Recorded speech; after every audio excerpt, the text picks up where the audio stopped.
The Life of Sertorius, by Plutarch. If you are returning to the Classic Masterworks channel, welcome back. If you are new, please don't forget to like and subscribe and hit the bell notification so that you will be made aware of our latest content. And now, on with the story.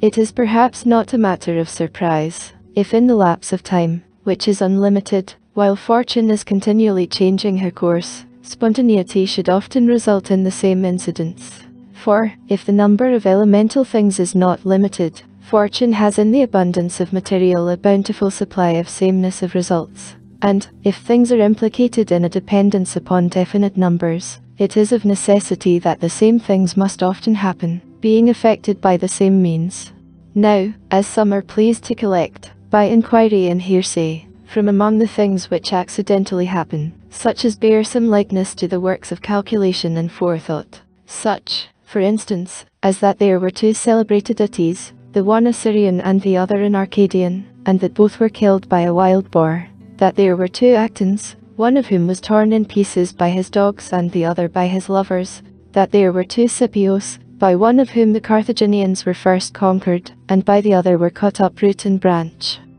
That Troy was taken by Hercules, on account of the horses of Lamdon, and by Agamemnon by means of the wooden horse, as it is called, and was taken a third time by Charidemus, by reason of the Eleans not being able to close the gates quick enough, owing to a horse having got between them. That there are two cities which have the same name with the most fragrant of plants, Ios and Smyrna, and that Homer was born in one of them and died in the other. I may be allowed to add to these instances, that the most warlike of commanders and those who have accomplished most by a union of daring and cunning, have been one-eyed men, Philippus, Antigonus, Hannibal, and the subject of this life, Sertorius, he whom one may affirm to have been more continent as to women than Philip, more true to his friends than Antigonus, more merciful to his enemies than Hannibal, inferior in understanding to none of them, but in fortune inferior to all. And, though he always found fortune more hard to deal with than his open enemies, yet he proved himself her equal by opposing the experience of Metellus, the daring of Pompeius, the fortune of Sulla, and the power of the whole Roman state,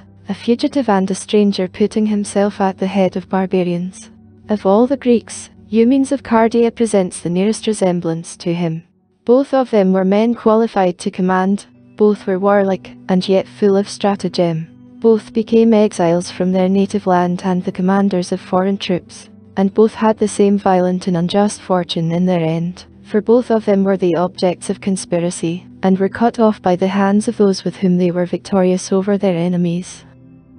Quintus Sertorius belonged to a family not among the meanest in Nussa, a Sabine city. He was carefully brought up by a widowed mother, for he had lost his father, and he appears to have been exceedingly attached to her. His mother's name, they say, was Rhea. He had a competent practical education in the courts of justice, and, as a young man, he attained some influence in the city by his eloquence. But his reputation and success in war diverted all his ambition in that direction. Now, first of all, after the Cimbri and Teutones had invaded Gaul, he was serving under Scipio at the time when the Romans were defeated and put to flight, and, though he lost his horse and was wounded in the body, he crossed the Rhone swimming in his cuirass and with his shield against the powerful stream, so strong was his body and disciplined by exercise. On a second occasion, when the same barbarians were advancing with many thousand men and dreadful threats, so that for a Roman to stand to his ranks at such a time, and to obey his general, was a great matter,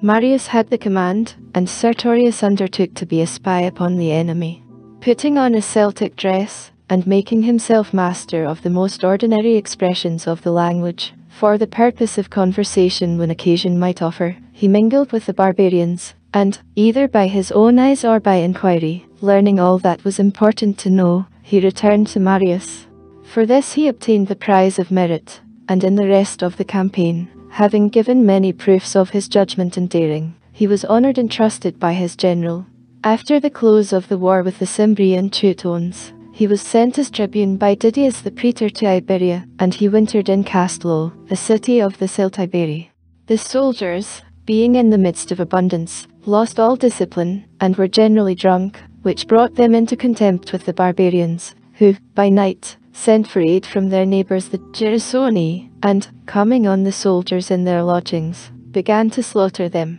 Sertorius with a few others stole out, and, collecting the soldiers who made their escape, surrounded the city.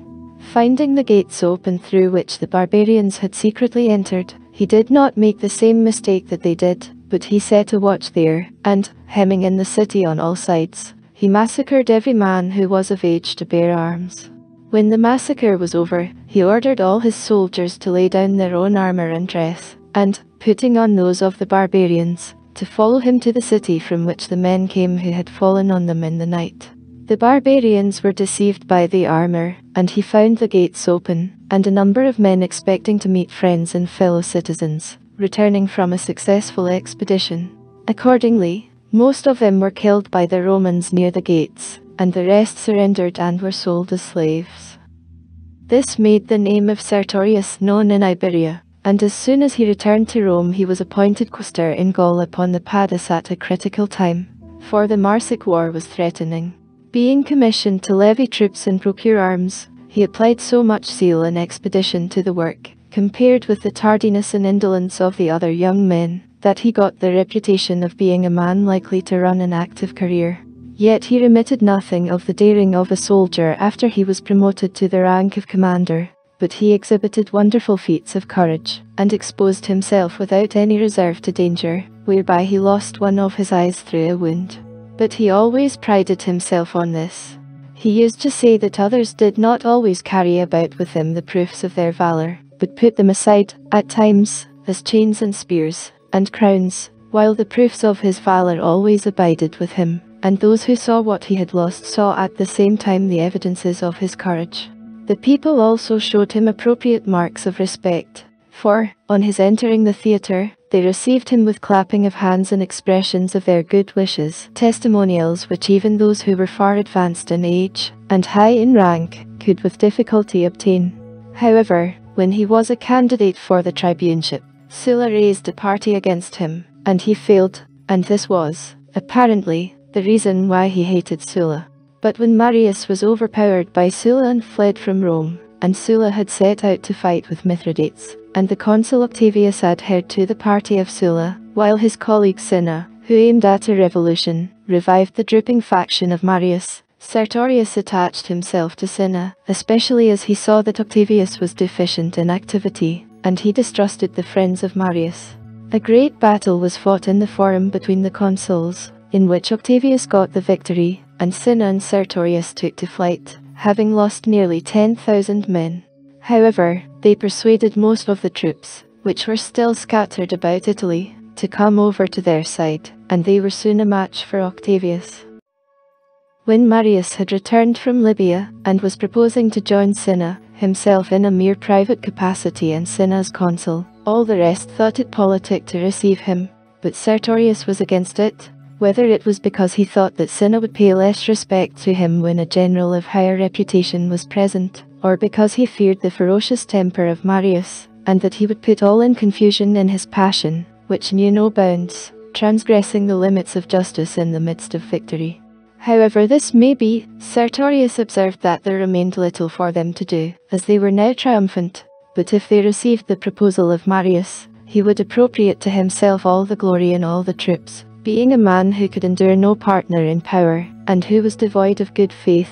Cinna replied that what Sertorius suggested was true, but he felt ashamed and had a difficulty about refusing to receive Marius, after having invited him to join their party. Whereupon Sertorius rejoined, "For my part, I thought that Marius had come to Italy on his own adventure, and I was merely considering what was best. But it was not honourable in you to make the thing a matter of deliberation at all after the arrival of the man whom you had thought proper to invite, but you ought to have employed him and received him, for a promise leaves no room for any further consideration." Accordingly Cinna sent for Marius, and the forces being distributed among them, the three had the command. The war being finished, Cinna and Marius were filled with violence and bitterness, so that they made the evils of war as precious gold to the Romans, compared with the new state of affairs. Sertorius alone is said to have put no person to death to gratify his vengeance, nor to have abused his power, but he was much annoyed at the conduct of Marius, and he moderated Cinna by private interviews and entreaties. At last, the slaves whom Marius had used as allies in war, and kept as guards to protect his tyranny, becoming formidable and wealthy, partly from the grants of Marius and his direct permission, partly from their violent and outrageous treatment of their masters, whom they butchered, and then lay with their masters' wives, and violated their children. Sertorius, unable to endure any longer, speared the whole of them in their camp, to the number of 4,000. But when Marius had died, and Cinna shortly after was cut off, and the younger Marius, contrary to the wish of Sertorius, and by illegal means, obtained the consulship, and the Carbos and the Norbanian Scipios were unsuccessfully contending against Sulla on his march to Rome, and affairs were being ruined, partly through the cowardice and laziness of the commanders, and partly through treachery, and there was no use in his staying to see things still go on badly, owing to the want of judgment in those who had more power than himself. And finally, when Sulla, after encamping near Scipio, and holding out friendly proposals, as if peace was going to be made, had corrupted the army, though Sertorius had warned Scipio of this, and given his advice, but without effect, altogether despairing about the city, Sertorius set out for Iberia, in order that if he should anticipate his enemies in strengthening his power there, he might offer protection to such of his friends as were unfortunate at Rome. Sertorius, having fallen in with bad weather in the mountainous parts, was required by the barbarians to pay them a tribute, and to purchase a free passage. His companions were much incensed at this, and declared it to be a great degradation for a Roman proconsul to pay a tribute to wretched barbarians. But Sertorius cared little for what they considered disgrace, and he said that he was buying time, the rarest of things for a man who was aiming at great objects, and so he pacified the barbarians with money, and hurrying into Iberia, got possession of the country. He there found nations strong in numbers and fighting men, but owing to the greediness and tyranny of the governors who had from time to time been sent among them, ill-disposed to the Roman administration in general. However, he regained the goodwill of the chiefs by his personal intercourse with them, and the favour of the mass by remission of taxes. But he got most popularity by relieving the people from having soldiers quartered on them, for he compelled the soldiers to fix their winter tents in the suburbs of the towns, and he was the first to set the example. However, Sertorius did not depend altogether on the attachment of the barbarians, but he armed all the Roman settlers in Iberia who were able to bear arms, and by commencing the construction of all kinds of military engines and building ships he kept the cities in check, showing himself mild in all the affairs of civil administration, but formidable by his preparations against the enemy. Hearing that Sulla was master of Rome, and that the party of Marius and Carbo was on the wane, and being in immediate expectation of an army coming to fight against him under some commander, he sent Julius Salinator to occupy the passes of the Pyrenees, with 6,000 heavy armed soldiers. Shortly after this, Caesonius was sent from Rome by Sulla, but, seeing that the position of Julius could not be attacked, he was perplexed, and seated himself at the base of the mountains. But one Calpurnius, named Linnarius, assassinated Julius, on which the soldiers left the summits of the Pyrenees, and Aeneas, crossing the mountains, advanced with a large force and drove all before him. Sertorius, being unable to oppose him, fled with 3,000 men to New Carthage, and there embarking and crossing the sea, landed in Mauritania, in Libya. His soldiers, while getting water without due precautions, were fallen upon by the barbarians, and many of them were killed, upon which Sertorius sailed again for Iberia. He was, however, driven off the coast, and, being joined by some Cilician piratical vessels, he attacked the island of Pityusa, and landing there drove out the garrison of Aeneas. Aeneas soon arrived with a large fleet and 5,000 heavy armed men, and Sertorius ventured on a naval battle with him, though his vessels were light and built for quick sailing and not for fighting. But the sea was disturbed by a strong west wind, which drove most of the vessels of Sertorius upon the reefs, owing to their lightness, and Sertorius, with a few ships, could not get out to sea by reason of the wind, nor land on account of the enemy, and being tossed about for 10 days, with the wind and a violent sea against him, he held out with great difficulty. As the wind abated he set sail, and put in at some scattered islands, which had no water. Leaving them, and passing through the Straits of Gades, he touched at those parts of Iberia on the right which lie out of the strait, a little beyond the mouths of the Betis, which flows into the Atlantic Sea, and has given name to those parts of Iberia which lie about it. There he fell in with some sailors, who had returned from a voyage to the Atlantic Islands, which are 2 in number, separated by a very narrow channel, and 10,000 stadia from the coast of Libya, and are called the Islands of the Happy. These islands have only moderate rains, but generally they enjoy gentle breezes, which bring dews. They have a rich and fertile soil, adapted for arable cultivation and planting. They also produce fruit spontaneously, sufficient in quantity and quality to maintain, without labor and trouble, a population at their ease. The air of the island is agreeable, owing to the temperature of the seasons, and the slightness of the changes,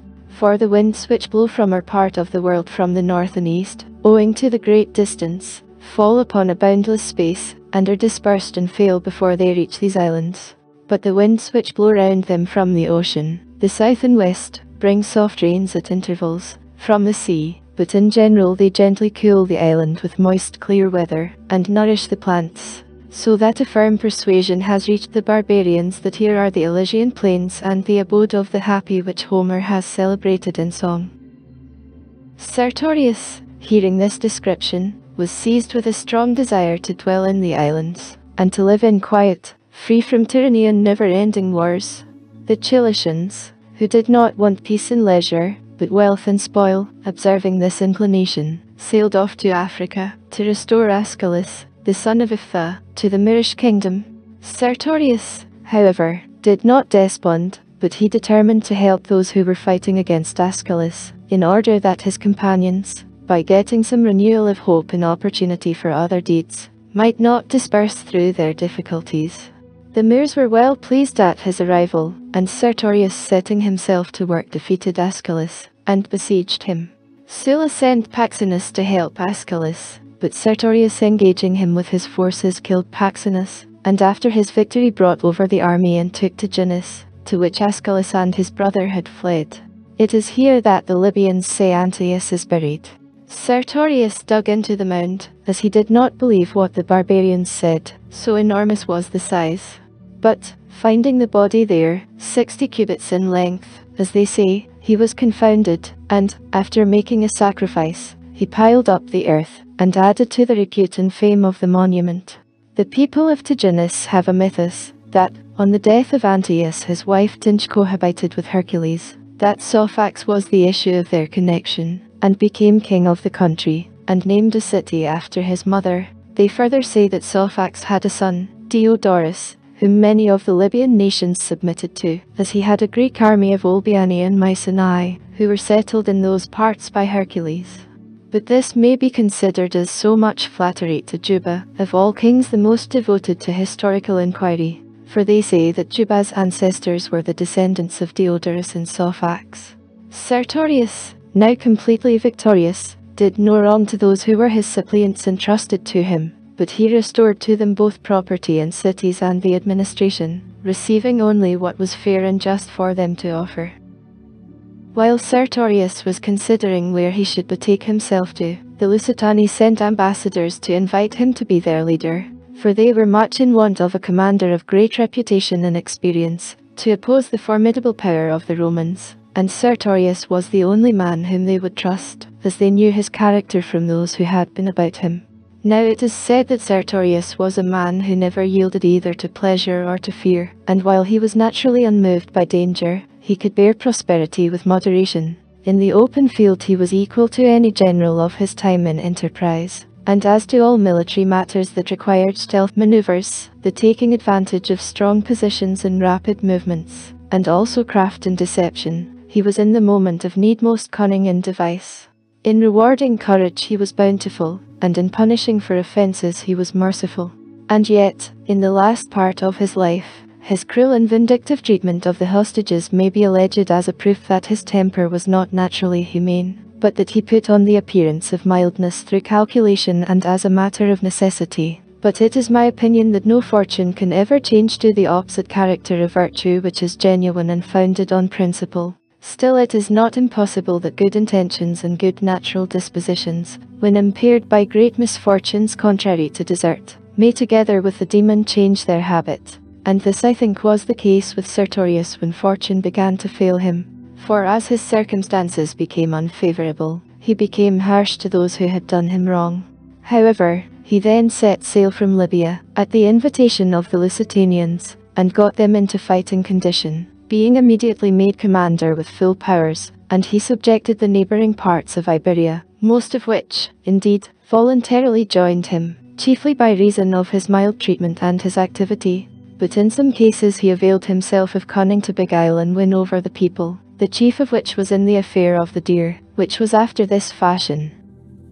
Spanos, a native, and one of those who lived on their lands, fell in with a deer which had just brought forth a young one and was flying from the hunters. He missed taking the deer, but he followed the fawn, being struck with its unusual colour. It was completely white, and caught it. It happened that Sertorius was staying in those parts, and when people brought him as presents anything that they had got in hunting, or from their farms, he would readily receive it and make a liberal return to those who showed him such attentions. Accordingly the man brought the fawn and gave it to Sertorius, who accepted the present. At first he took no particular pleasure in the animal, but in course of time, when he had made it so tame and familiar that it would come to him when he called it, accompany him in his walks, and cared not for a crowd and all the noise of the army, by degrees he began to give the thing a supernatural character, saying that the fawn was a gift from Artemis, Diana, and he gave out as a token of this that the fawn showed him many hidden things, for he knew that it is the nature of barbarians to be easily accessible to superstition. He also resorted to such tricks as these. Whenever he had got secret information that the enemy had invaded any part of the country, or were attempting to draw any city away from him, he would pretend that the deer had spoken to him in his sleep, and bid him keep his troops in readiness. And, on the other hand, when he heard that his generals had got a victory, he would keep the messenger concealed, and bring forward the deer crowned with chaplets, as is usual on the occasion of good news, and tell his men to rejoice and sacrifice to the gods, as they would hear of some good luck. By these means he tamed the people, and had them more manageable for all purposes, as they believed they were led, not by the counsels of a foreigner, but by a deity, and facts also confirmed them in this opinion, inasmuch as the power of Sertorius increased beyond all expectation. For with the 2,600 men whom he called Romans, and 4,000 Lusitanian targeteers, and 700 horsemen, whom he joined to a motley band of 700 Libyans, who crossed over with him to Lusitania, he fought with 4 Roman generals, who had under them 120,000 foot soldiers, 6,000 horsemen, 2,000 bowmen and slingers, and cities innumerable, while he had only 20 cities in all under him. But though so feeble and insignificant at first, he not only subdued great nations, and took many cities, but of the generals who were opposed to him he defeated Cotta in a naval engagement in the channel near Meleria. He put to flight Fufidius, the governor of Baetica, on the banks of the Betis, with the slaughter of 2,000 of his Roman soldiers. Lucius Domitius, proconsul of the other Iberia, was defeated by his quaestor, Thornius, another of the commanders of Metellus, who was sent with a force. He destroyed, and on Metellus himself, the greatest man among the Romans in his day, and of the highest repute, he inflicted several discomfitures, and brought him to such straits, that Lucius Manlius came from Narbo, in Gaul, to his relief, and Pompeius Magnus was hastily dispatched from Rome with an army, for Metellus was perplexed at having to deal with a daring man, who evaded all fighting in the open field, and could adapt himself to any circumstances by reason of the light and easy equipment and activity of his Iberian army. He who had been disciplined in regular battles fought by men in full armour and commanded a heavy immovable mass of men, who were excellently trained to thrust against their enemies, when they came to close quarters, and to strike them down, but unable to traverse mountains, to be kept always on the alert by the continual pursuing and retreating of light active men, and to endure hunger like them, and to live under the open sky without fire or tent. Besides this, Metellus was now growing old, and after so many great battles was somewhat inclined to an easy and luxurious mode of life, and he was opposed to Sertorius, a man full of the vigour of mature age, whose body was wonderfully furnished with strength, activity, and power of endurance. He was never intoxicated with drink, even in his seasons of relaxation, and he was accustomed to bear great toil, long marches, and continued watchfulness, content with a little food of the meanest quality, and, inasmuch as he was always rambling about and hunting, when he had leisure, he became intimately acquainted with all the spots, both impracticable and practicable, which gave chance of escape if he had to fly, or opportunity of hemming in an enemy if he was in pursuit. Consequently, it happened that Metellus, being prevented from fighting, was damaged as much as men who are beaten in battle, and Sertorius by flying had all the advantage of the pursuer. He used to cut off the supplies of water, and check the foraging, and when Metellus was advancing Sertorius would get out of his way, and when he was encamped he would not let him rest. When Metellus was occupied with a siege, Sertorius would all at once show himself, and put Metellus in his turn in a state of blockade, owing to the want of the necessary supplies, so that the soldiers were quite wearied, and when Sertorius challenged Metellus to a single combat, the men cried out and bid him fight, as it would be a match between a general, and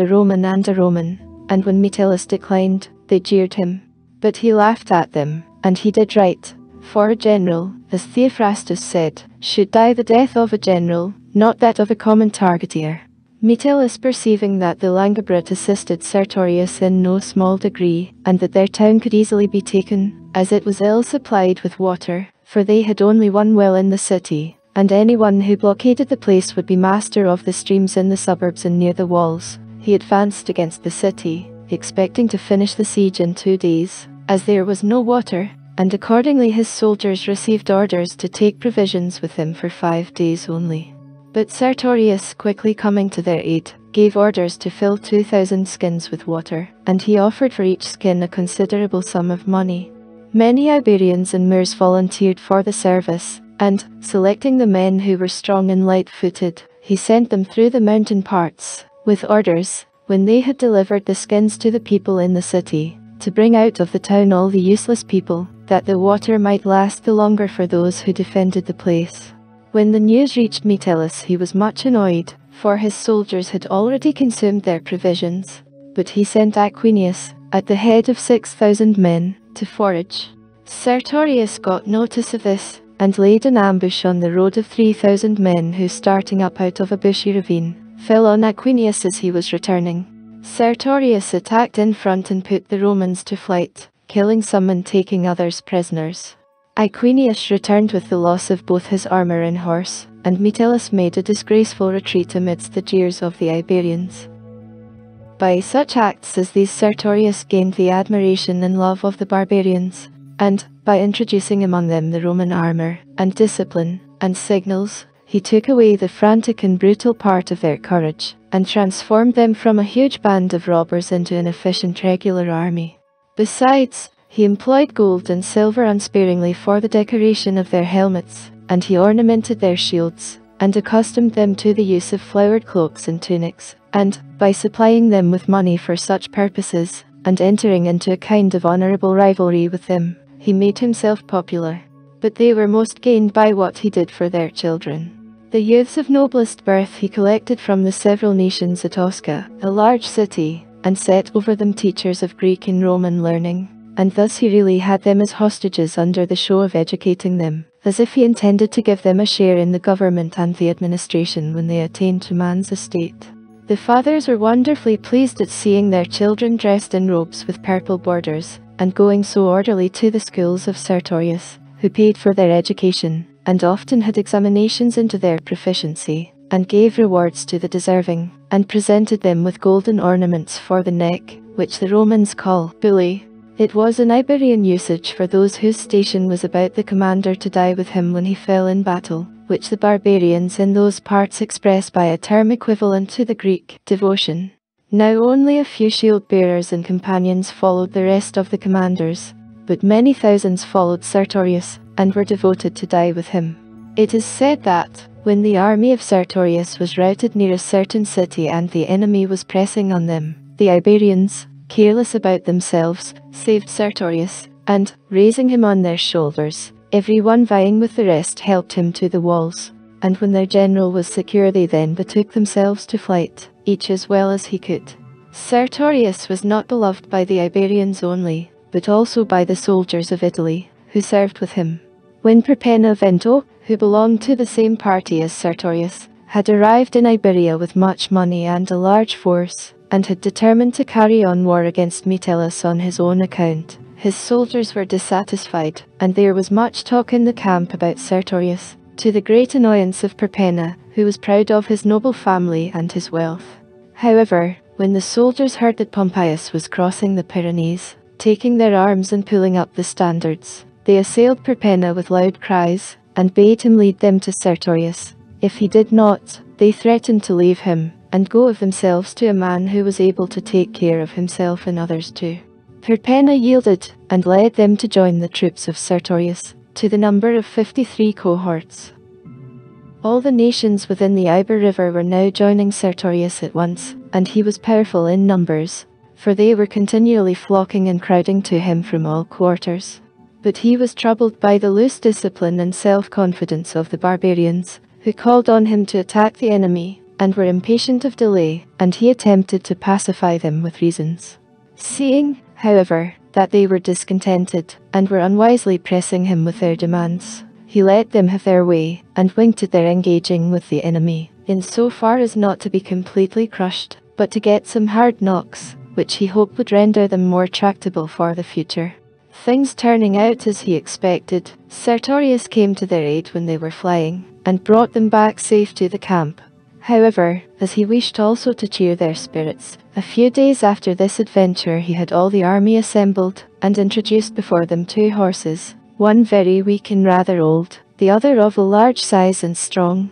with a tail remarkable for the thickness and beauty of the hair. There stood by the side of the weak horse a tall strong man, and by the side of the strong horse a little man of mean appearance. On a signal given to them, the strong man began to pull the tail of the horse with all his might towards him, as if he would tear it off. The weak man began to pluck out the hairs from the tail of the strong horse one by one. Now the strong man, after no small labour to himself to no purpose, and causing much mirth to the spectators, at last gave up, but the weak man in a trice, and with no trouble, bared the tail of all its hairs. On which Sertorius getting up, said, "You see, fellow allies, that perseverance will do more than strength, and that many things which cannot be compassed all at once, yield to continued efforts, for endurance is invincible, and it is thus that time in its course assails and vanquishes every power, being a favourable helper to those who with consideration watch the opportunities that it offers,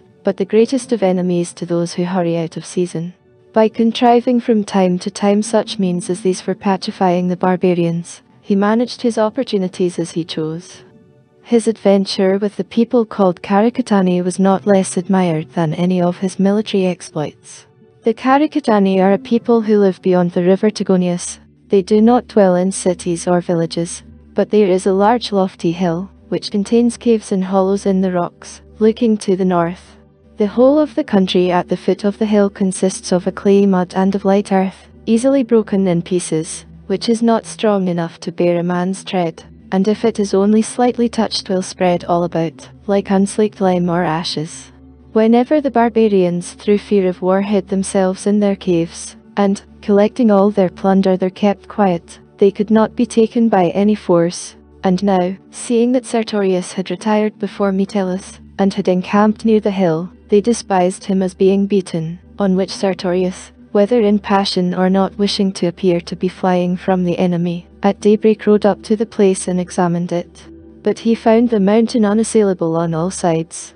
and while he was perplexing himself to no purpose in uttering idle threats, he saw a great quantity of dust from this light earth carried by the wind against the barbarians, for the caves are turned, as I have said, to the north, and the wind which blows from the quarter, some call it Cessus, prevails most, and is the strongest of all the winds in those parts, being generated in wet plains and snow-covered mountains, and at the time particularly, it being the height of summer, it was strong, and maintained by the melting of the ice in the subarctic regions, and it blew most pleasantly both on the barbarians and their flocks, and refreshed them. Now, Sertorius, thinking on all these things, and also getting information from the country people, ordered his soldiers to take up some of the light ashy earth, and bringing a trite opposite to the hill to make a heap of it there, which the barbarians thought to be intended as a mound for the purpose of getting at them, and they mocked him. Sertorius kept his soldiers thus employed till nightfall,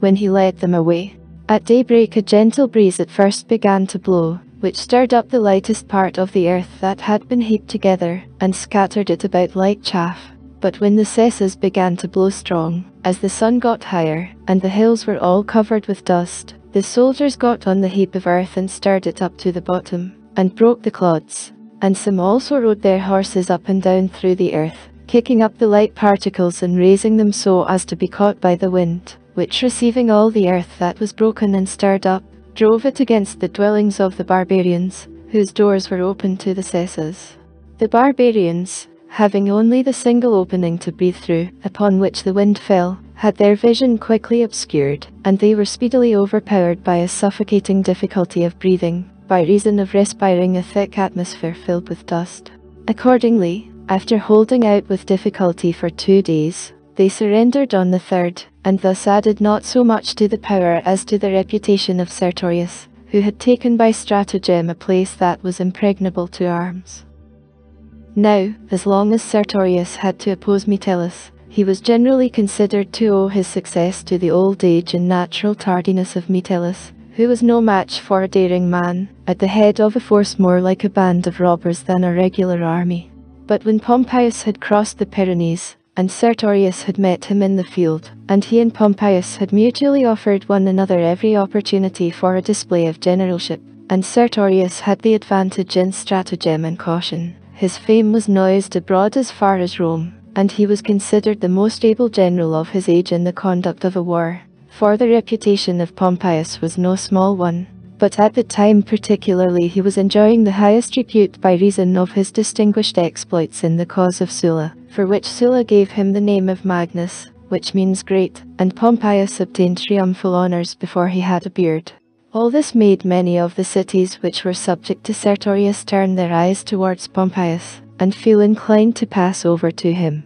But their intentions were checked by the loss at Lauren, which happened contrary to all expectation. Sertorius was besieging this town, when Pompeius came with all his force to relieve it. There was a hill, well situated for enabling an enemy to act against the place, which Sertorius made an effort to seize, and Pompeius to prevent its being occupied. Sertorius succeeded in getting possession of the hill, on which Pompeius made his troops stop, and was well pleased at what had happened, thinking that Sertorius was hemmed in between the city and his own army. And he sent a message to the people in Lauren, bidding them be of good cheer, and to keep to their walls and look on while Sertorius was blockaded. Sertorius smiled when he heard of this, and said he would teach Sulla's pupil, for so he contemptuously called Pompeius, that a general should look behind him rather than before. As he said this he pointed out to his men, who were thus blockaded, that there were 6,000 heavy armed soldiers,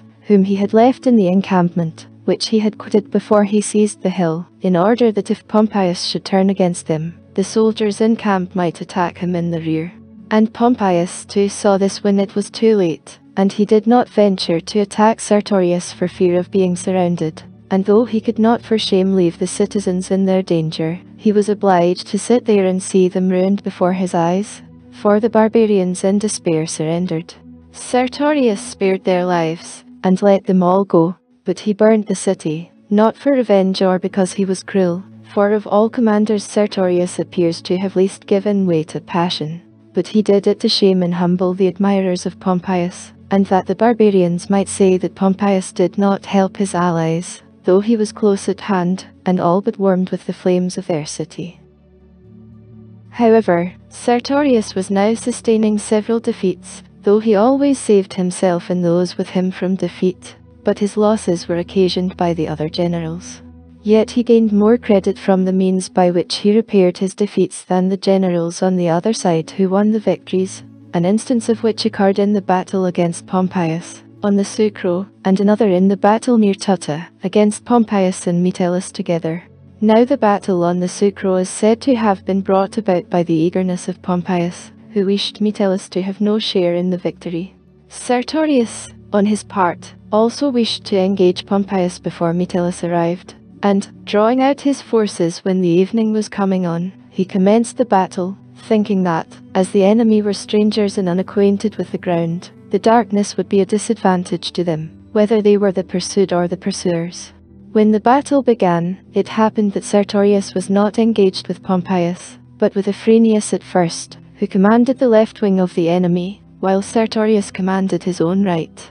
But, hearing that those who were opposed to Pompeius were giving way before his attack on being defeated, Sertorius left the right wing to the care of other generals, and hastened to the support of the wing that was giving way. Bringing together the soldiers who were already flying, and those who were still keeping their ranks, he encouraged them and made a fresh charge upon Pompeius, who was pursuing, and put his men to the rout, on which occasion Pompeius himself nearly lost his life, and had a wonderful escape after being wounded. The Libyans of Sertorius seized the horse of Pompeius, which was decked with golden ornaments and loaded with trappings, but while they were dividing the booty and quarrelling about it, they neglected the pursuit. As soon as Sertorius quitted the right wing to relieve the other part of the army, Eumenes put to flight his opponents and drove them to their camp, which he entered with the captives, it being now dark, and began to plunder, knowing nothing of the defeat of Pompeius, and being unable to stop his soldiers from seizing the booty. In the meantime Sertorius returned, after defeating the enemy who were opposed to him, and falling on the soldiers of Eumenes, who were all in disorder and consequently panic-stricken, he slaughtered many of them. In the morning he again armed his troops and came out to fight, but observing that Metellus was near, he broke up his order of battle, and marched off saying, "If that old woman had not come up, I would have given this boy a good drubbing by way of lesson, and have sent him back to Rome."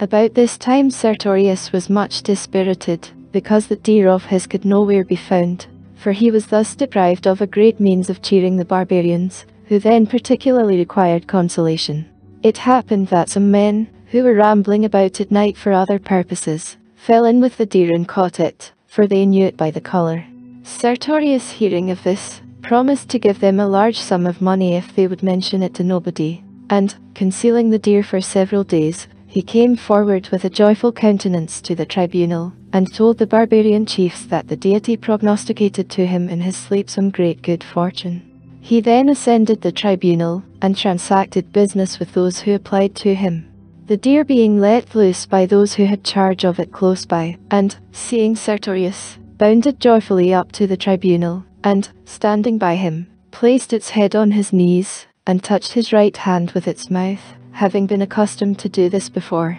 Sertorius cordially returned the caresses of the animal, and even shed tears. The spectators were at first surprised, then clapping their hands and shouting, they conducted Sertorius to his residence, considering him to be a man superior to other mortals and beloved by the gods, and they were full of good hopes. Sertorius, who had reduced the enemy to the greatest straits in the plains about Saguntum, was compelled to fight a battle with him when they came down to plunder and forage. The battle was well contested on both sides. Memmius, one of the most skillful of the commanders under Pompeius, fell in the thick of the fight, and Sertorius, who was victorious, and making a great slaughter of those who opposed him, attempted to get at Metellus, who stood his ground with a resolution above his years, and, while fighting bravely, was struck by a spear. This made the Romans who were on the spot, as well as those who heard of it, ashamed to desert their leader, and inspired them with courage against their enemies. After covering Metellus with their shields and rescuing him from danger, by making a vigorous onset they drove the Iberians from their ground, and, as the victory now changed sides, Sertorius, with a view of securing a safe retreat for his men, and contriving the means of getting together another army without any interruption, retired to a strong city in the mountains, and began to repair the walls and strengthen the gates, though his object was anything rather than to stand a siege, but his design was to deceive the enemy, in which he succeeded, for they sat down before the place, thinking they should take it without difficulty, and in the meantime they let the defeated barbarians escape, and allowed Sertorius to collect a fresh army. It was got together by Sertorius sending officers to the cities, and giving orders that when they had collected a good body of men, they should dispatch a messenger to him. When the messenger came, he broke through the besiegers without any difficulty and joined his troops. And now he again advanced against the enemy in great force, and began to cut off their land supplies by ambuscades,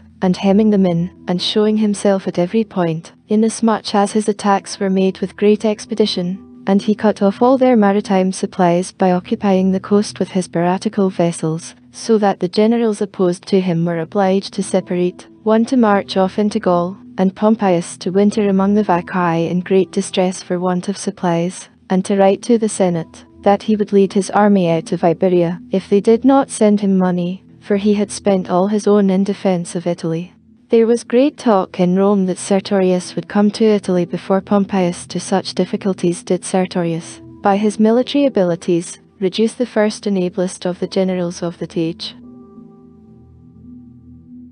Metellus also showed that he feared the man and thought he was powerful, for he made proclamation that if any Roman killed Sertorius he would give him 100 talents of silver and 20,000 jugera of land, and, if he was in exile, permission to return to Rome, thus declaring that he despaired of being able to defeat Sertorius in the field, and therefore would purchase his life by treachery. Besides this, Metellus was so elated by a victory which on one occasion he gained over Sertorius, and so well pleased with his success, that he was proclaimed imperator, and the cities received him in his visits to them with sacrifices and altars. It is also said that he allowed chaplets to be placed on his head, and accepted invitations to sumptuous feasts, at which he wore a triumphal vest, and victories which were contrived to move by machinery, descended and distributed golden trophies and crowns, and companies of youths and women sang Epenician hymns in honor of him. For this he was with good reason ridiculed,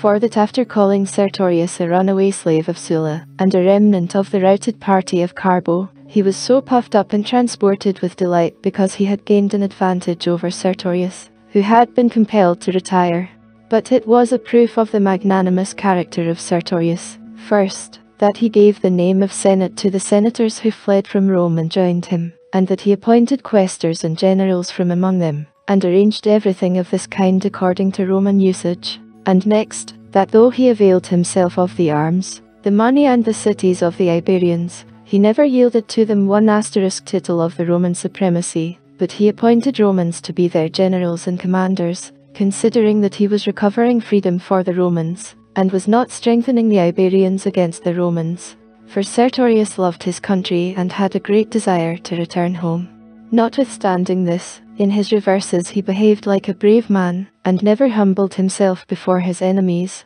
and after his victories he would send to Metellus and to Pompeius, and declare that he was ready to lay down his arms and to live in a private station, if he might be allowed to return home. For, he said, he would rather be the obscurest citizen in Rome than an exile from his country, though he were proclaimed supreme ruler of all other countries in the world. It is said that he longed to return home chiefly on account of his mother, who brought him up after his father's death, and to whom he was completely devoted. At the time when his friends in Iberia invited him to take the command, he heard of the death of his mother, and he was near dying of grief.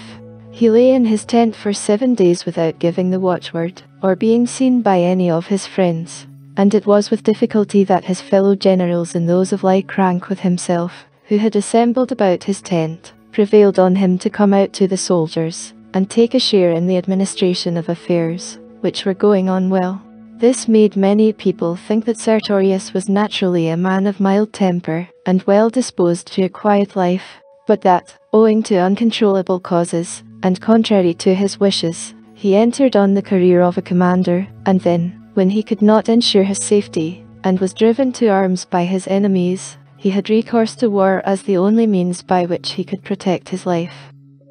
His negotiations with Mithridates also were a proof of his magnanimity, for now that Mithridates, rising from the fall that he had from Sulla, as it were, to a second contest, had again attacked Asia, and the fame of Sertorius was great, and had gone abroad to all parts, and those who sailed from the west had filled the Pontus with the reports about him, as if with so many foreign wares, Mithridates was moved to send an embassy to him, being urged thereto mainly by the fulsome exaggerations of his flatterers, who compared Sertorius to Hannibal and Mithridates to Pyrrhus, and said that if the Romans were attacked on both sides, they could not hold out against such great abilities and powers combined, when the most expert of commanders had joined the greatest of kings. Accordingly, Mithridates sent ambassadors to Iberia, with letters to Sertorius and proposals. On his part, he offered to supply money and ships for the war, and he asked from Sertorius a confirmation of his title to the whole of Asia, which he had given up to the Romans pursuant to the treaty made with Sulla.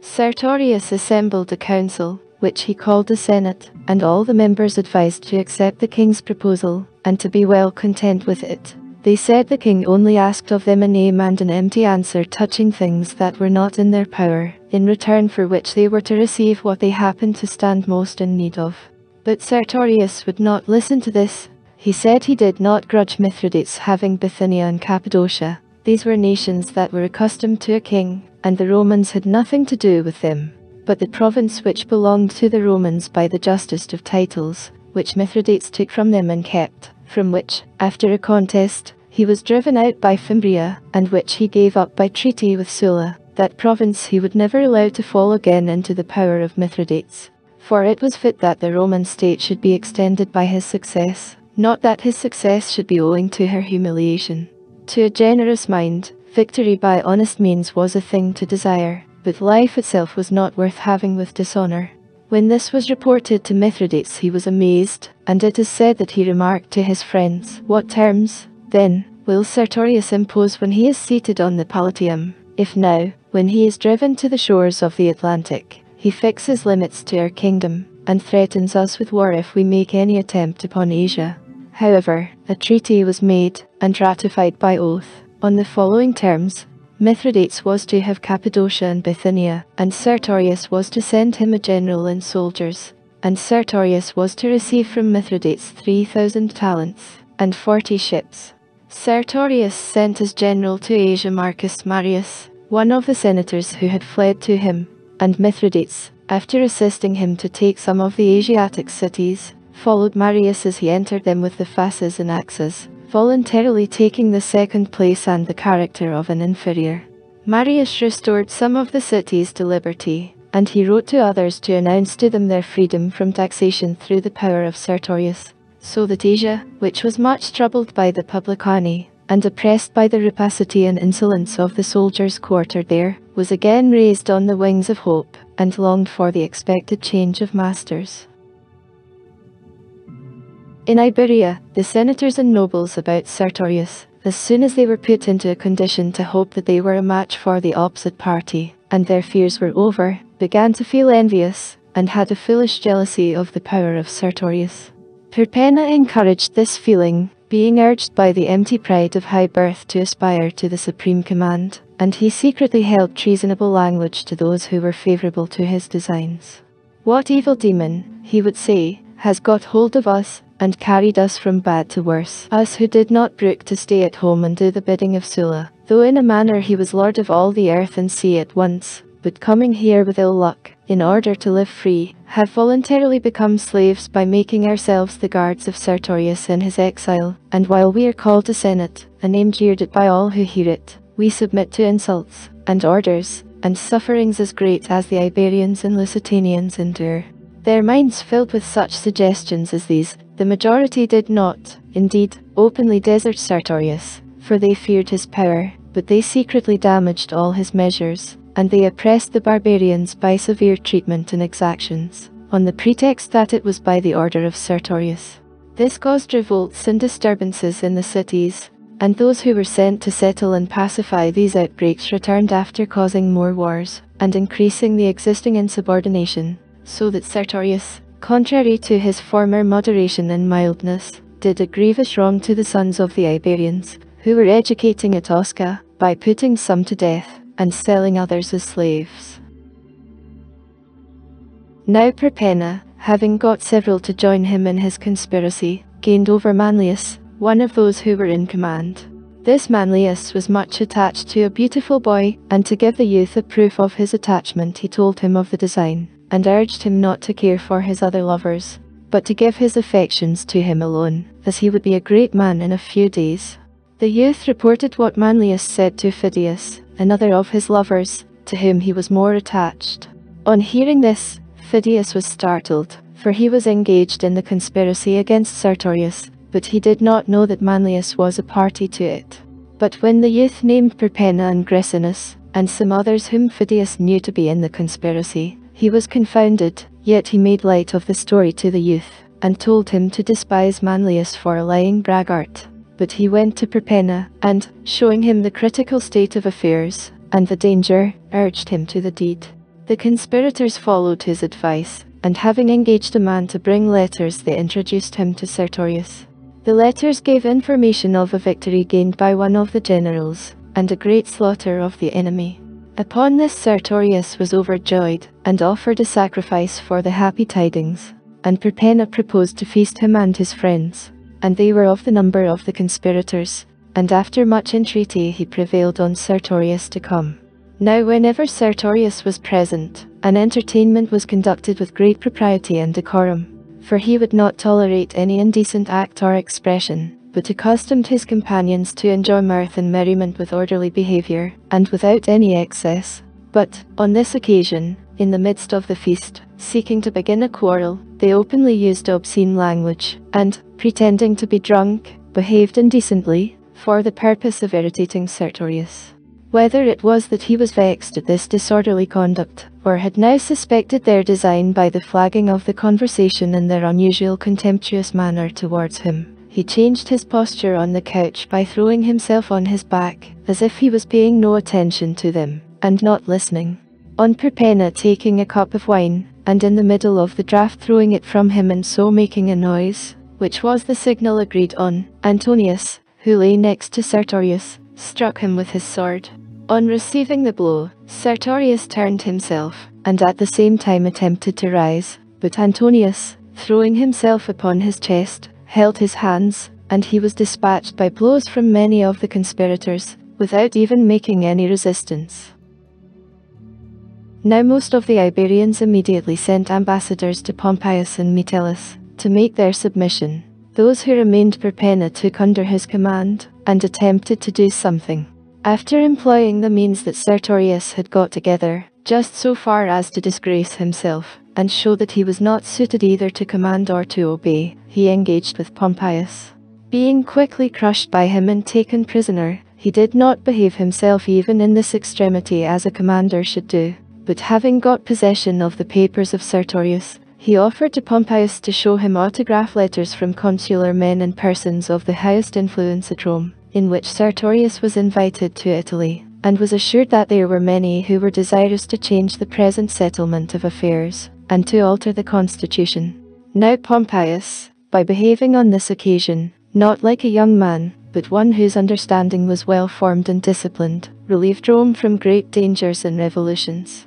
He got together all those letters, and all the papers of Sertorius, and burnt them, without either reading them himself or letting anyone else read them. And he immediately put Perpenna to death, through fear that there might be defection and disturbance if the names were communicated to others. Of the fellow conspirators of Perpenna, some were brought to Pompeius, and put to death, and others, who fled to Libya, were pierced by the Moorish spears. Not one escaped, except Phidias, the rival of Manlius, and this happened, either because he escaped notice, or nobody took any trouble about him, and he lived to old age, in some barbarian village, in poverty and contempt. Thank you for watching. If you are returning to the Classic Masterworks channel, welcome back. If you are new, please don't forget to like and subscribe and hit the bell notification so that you will be made aware of our latest content.